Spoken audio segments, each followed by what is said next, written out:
Hello everyone, welcome back to Diya creations. ಈ ರೀತಿ ಸ್ಯಾರಿ ಬಂದಿದೆ. ಇದು ಒಂಥರ ಡಿಫ್ರೆಂಟ್ ಕಲರ್ ಇದೆ. ಇದು ಯಾವ ಕಲರ್ ಅಂತಲೂ ನನಗೆ ಗೊತ್ತಾಗ್ತಿಲ್ಲ. ಆ ರೀತಿ ಡಿಫ್ರೆಂಟ್ ಆಗಿದೆ. ಇದಕ್ಕೆ ಈಗ ಕುತ್ತನೆ ಯಾವ್ದು ರೀತಿ ಹಾಕೋದು ಅಂತ ಸ್ಟಾರ್ಟ್ ಮಾಡೋಣ. ಸ್ವಲ್ಪ ಹಾಕ್ಬಿಟ್ಟಿದ್ದೀನಿ. ಅಲ್ಲಿಂದ ಮುಂದುವರೆದದ್ದು ಫಸ್ಟ್ ಸ್ಟಾರ್ಟಿಂಗಿಂದ ಯಾವ ಥರ ಬರುತ್ತೋ ಅದೇ ಥರ ಹೇಳ್ಕೊಡ್ತೀನಿ, ಓಕೆನಾ. ಈ ರೀತಿ ಹರಳೆ ದಾರಕ್ಕೆ ಈ ಥರ ಶೇಪ್ ಇರೋವಂಥ ಬೀಡನ್ನ ಪೌಂಡ್ಸ್ಕೊಂಡಿದ್ದೀನಿ. ಈ ಡಿಸೈನ್ಗೆ ಈ ಥರ ಬೀಡನ್ನೇ ನಾನು ಯೂಸ್ ಮಾಡ್ತಿರೋದು, ಹಾಗಾಗಿ ಈ ಬೀಡನ್ನೇ ತೋರಿಸ್ತಿದ್ದೀನಿ. 10 ನಂಬರ್ ನೀಡಲ್ ತೊಗೊಂಡಿದ್ದೀನಿ. ಇಲ್ಲಿ ನೋಡ್ಬೋದು, ನಾರ್ಮಲಾಗಿ ಯಾವಾಗಲೂ ಹಾಕೋವಂಥ ಡಿಸೈನೇ, ಅದರಲ್ಲಿ ಈ ರೀತಿ ಬೀಡನ್ನ ನಾನು ಯೂಸ್ ಮಾಡಿಕೊಂಡು ಇಲ್ಲಿ ಮಧ್ಯ ಮಧ್ಯ ಒಂದೊಂದು ಬೀಡ್ ಬರೋ ಥರ ಮಾಡ್ಕೊಂಡಿದ್ದೀನಿ. ಇದನ್ನ ಯಾವ ರೀತಿ ಹಾಕೋದು ಅಂತ ನೋಡ್ಕೊಳ್ಳೋಣ. ಇದಕ್ಕೆ ಬೀಡನ್ನ ಪೋಣಿಸಿ ಇಟ್ಕೋಬೇಕು. ಫಸ್ಟೇ ಸ್ಟಾರ್ಟಿಂಗ್ ನೀವು ಏನು ಮಾಡಬೇಕು ಅಂದರೆ 2 ಸಿಂಗಲ್ ಕ್ರೋಶನ ಮಾಡಿಕೊಂಡು ಆನಂತರ 3 ಚೈನ್ ಹಾಕೋಬೇಕು. 3 ಚೈನ್ ಹಾಕಿ ಅಲ್ಲಿಂದ ಇದನ್ನು ಈಗ 3 ಚೈನ್ ಹಾಕಿದ್ರಿ ಅಂದ್ಕೊಳ್ಳಿ. ಇದೇ 3 ಚೈನ್, ಅದನ್ನು ಇಲ್ಲಿ ಈ ರೀತಿ ಲಾಕ್ ಮಾಡಬೇಕು. ಆನಂತರ ಒಂದು ಡಬಲ್ ಕ್ರೋಶ ಮಾಡಬೇಕು. 3 ಚೈನ್ ಹಾಕಿದ ಮೇಲೆ ಪಕ್ಕನೇ ಒಂದು ಡಬಲ್ ಕ್ರೋಶ. ಈ ರೀತಿ ಸೂಜಿ ಮೇಲೆ ದಾರ ತಗೊಂಡು ಒಂದು ಬಟ್ಟೆಗೆ ನೀಡಲ್ ಹಾಕಿ ದಾರನ ಎಳ್ಕೊಂಡು 2 ದಾರ ಒಂದ್ಸಲ 2 ದಾರ ಒಂದ್ಸಲ ಒಂದು ಮಾಡ್ಕೊಳ್ಳಿ. ಆನಂತರ ಮತ್ತೆ ಒಂದ್ಸಲ ಇಲ್ಲಿ 4 ಡಬಲ್ ಕ್ರೋಶಗಳನ್ನ ಮಾಡ್ಕೊಳ್ಳೋಣ. ಇದಕ್ಕೆ ಕೂಡ ನೀವು ಬೀಡ್ ಕೂಡ ಹಾಕ್ಕೋಬೋದು. ಇದೇನು ಡಬಲ್ ಕ್ರೋಶ ಮಾಡ್ತಿದ್ದೀವಲ್ಲ, ಇಲ್ಲಿಗೂ ಕೂಡ ಬೀಡನ್ನ ಅಟ್ಯಾಚ್ ಮಾಡ್ಕೋಬೋದು ನೀವು. ನಾನೇನು ಬೀಡ್ ಹಾಕಲಿಲ್ಲ. ಈ ರೀತಿ 4 ಡಬಲ್ ಕ್ರೋಶ ಆದಮೇಲೆ ಇಲ್ಲಿ 2 ಚೈನ್ ಹಾಕ್ಕೊಳ್ಳೋಣ.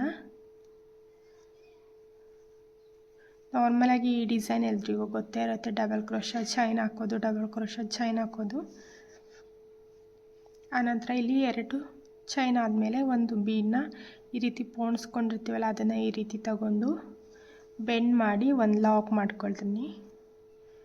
ಆನಂತರ ಮತ್ತೆ 1 2 ಚೈನ್ ಒಂದು ಟೈಮ್ ದಾರ ಸುತ್ತಕೊಂಡು ಅಲ್ಲೇ ಅದೆಷ್ಟು ಗ್ಯಾಪ್ ಬರುತ್ತೋ ಅಷ್ಟು ಗ್ಯಾಪಿಗೆ, ತುಂಬ ಟೈಟ್ ಮಾಡಬೇಡಿ, ಸುಕ್ಕಾಗ್ಬಿಡುತ್ತೆ.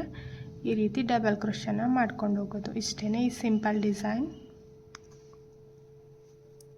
ಇಲ್ಲಿ ಕೂಡ 4 ಡಬಲ್ ಕ್ರೋಶ ಮಾಡಿ ಆನಂತರ ಒಂದು ಕುಚ್ಚಿಗೆ ಜಾಗನ ಬಿಡಬೇಕು. ಆನಂತರ ನೀವು 2 ಕುಚ್ಚು ಕೂಡ ಕಟ್ಕೋಬೋದು, ಅಥವಾ ಕುಚ್ಚು ಬೇಡ ಅಂದರೆ ಇದೇ ಥರ ಬೀಡನ್ನ ಫುಲ್ ಎಲ್ಲದಕ್ಕೂ ಕೂಡ ಹ್ಯಾಂಗ್ ಮಾಡ್ಬೋದು, ಅಥವಾ ಬೀಡ್ ಬೇಡ ಅಂದರೆ ಬರೀ ಕುಚ್ಚನ್ನೇ ಕಟ್ಕೋಬೋದು. ಈ ರೀತಿ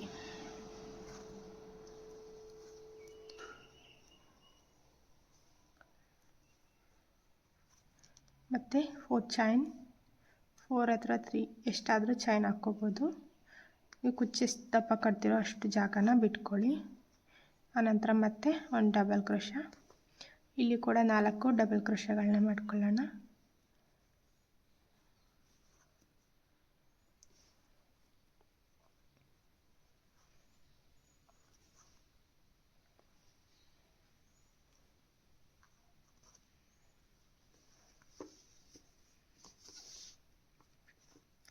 ಈ ರೀತಿ ಸಿಂಪಲ್ಲಾಗಿ ಒಂದು ಡಿಸೈನ್ನ ಕಂಪ್ಲೀಟ್ ಮಾಡ್ಕೋಬೋದು. ಇದು 250 ಚಾರ್ಜ್ ಮಾಡ್ಬೋದು.